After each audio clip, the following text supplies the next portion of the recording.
Nagsimula ang movie kung saan ay ipinakita ang mag-asawang si Mia at Nico na nabubuhay sa ilalim ng isang rehimeng totalitarian na sumakop sa bansa at sa mga karatig na estado. Brutal na pinagpapatay ng rehimeng ito ang umaasang mga tao dahil kulang ang lipunan sa mahahalagang mapagkukunan tulad ng pagkain at tubig, kaya't nagplano sila Mia at Nico na tumakas na sa bansa upang makapagsimula na sila ng buhay sa Ireland.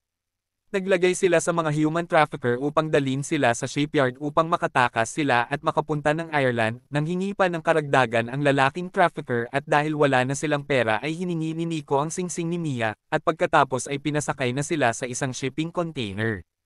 Ngunit bago pa man sila makaalis ay nagkahiwalay na sila ni Nico dahil hinati ng mga human traffickers ang mga sakay at pinalipat sa kabilang truck si Nico. Nang huminto ang truck ay sumilip si Mia upang tingnan ang nangyayari sa labas at nakita niya ang mga sundalo ng rehimen na tinatanong sa driver kung ano ang nasa loob. Pagkatapos ay pumanik ang leader ng sundalo sa truck upang tingnan ang loob nito at makikitang may hati pala ang loob ng truck kung saan ay nakatago sila Mia. Pinabaril nito sa isang tauhan ang truck at pagkatapos ay nagbanta na kung hindi sila lalabas ay pagbababarilan nila ang mga ito. Kaya't agad naisip ni Mia na pumanik upang makaligtas. Nang buksan ng isang batang babae ang pinto ay walang awa silang pinaputukan ng mga ito, kaya't agad na tinakpan ni Mia ang bibig upang hindi siya marinig. Pagkatapos umalis ng mga ito ay agad na tinawagan ni Mia si Nico at sinabi niya ang nangyari. Ilang sandali ay inilagay na sa isang barko ang sinasakyang container ni Mia. Pagkatapos ay biglang umuga ng napakalakas ang container na kanyang sinasakyan at kaya pala ay inabutan sila ng napakalakas na bagyo sa gitna ng karagatan. Sinubukan niyang humingi ng tulong ngunit biglang tumaob ang container kaya't nawalan siya ng malay.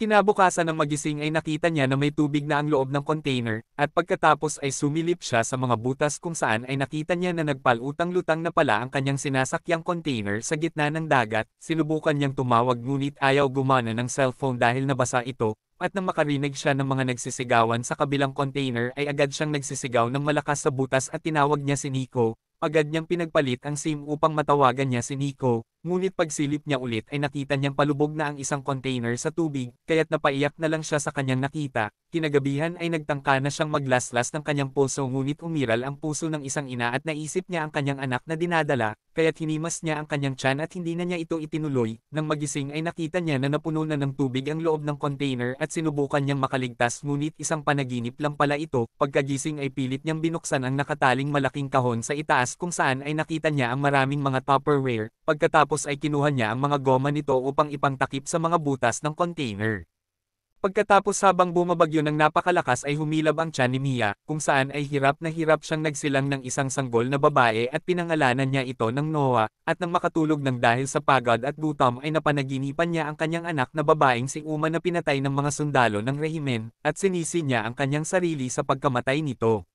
Dahil sira ang screen ng kanyang cellphone kaya't hindi niya matawagan si Nico, at ginawa niya ang lahat upang makaligtas sila ng kanyang anak sa gitna ng napakalakas na mga alon. Pagkatapos ay nakakita siya ng ilang pagkain at tubig ng mga pinatay na kasama niya doon at agad namang naubos na ang mga ito kaya't muli na namang kumalam ang kanyang sikmura. Kasabay nito ay sinikap niyang pigilan ang pagpasok ng mga tubig sa loob ng container, at dahil hindi na niya matiis ang matinding pagod at gutom kaya't napilitan na siyang kainin ang inunan ni Noah upang mabuhay. Nagawa din niyang mabutas ang bubong ng container sa pamamagitan ng barena na nakita niya doon. Determinado siyang mabuhay para sa kanyang anak kaya't gumawa siya ng isang tila fishnet mula sa mga wire ng headset na nakuha niya sa container upang maipanghuli niya ito ng isdang makakain. Pagkatapos ay nakakita siya ng eroplano sa kalangitan kaya't binasag niya ang screen ng TV upang magamit na pang-ilaw dito, ngunit nang dahil sa kanyang pagmamadali ay nasugatan ang kanyang isang hita dahil kumayod ito sa matalim na gilid ng butas ng container. Pagkatapos ay kumuha siya ng matigas na wire sa loob ng TV at buong tapang niyang tinahi ang mahabang sugat upang tumigil ang pagdurugo nito. Pagkatapos ay nagpaanod siya ng mga sinulat niyang SOS sa mga Tupperware sa dagat. Ikinwento niya kay Noah ang ama nitong si Nico at ang pagpatay ng rehimen sa kapatid nitong si Uma. Pagkatapos ay nakita niyang tumataas na ang tubig sa loob ng container kaya't pumanik na sila ni Noah sa ibabaw. Sa kabutihang palad ay nagawa niyang makausap si Nico dahil biglang gumana ang screen ng kanyang cellphone. Ngunit sinabi ni Nico na nahuli siya ng mga sundalo at hindi na siya matutulungan nito. Sinabi ni Mia na nanganak na siya at kamukha ni Noah si Nico ngunit pagkasabi nilang mahal nila ang isa't isa ay biglang nawala na ito. Kinabukasan ay gumawa na siya ng isang maliit na balsa na gawa sa mga Tupperware para kay Noah.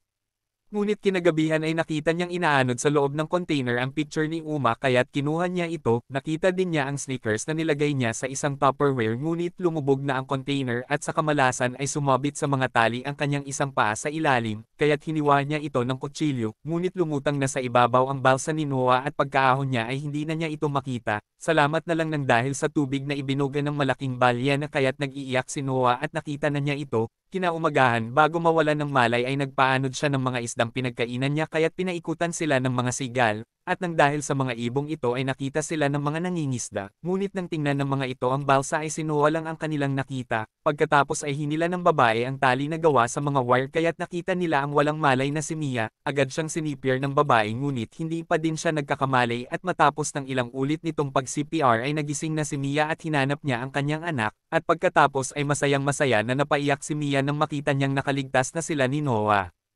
At dito na po nagtatapos ang ating movie. Mag-subscribe ka na po Lods para sa magagandang mga movie na katulad nito. Maraming salamat po sa iyong panunood at pagtulong, ingat po palagi Lods, God bless.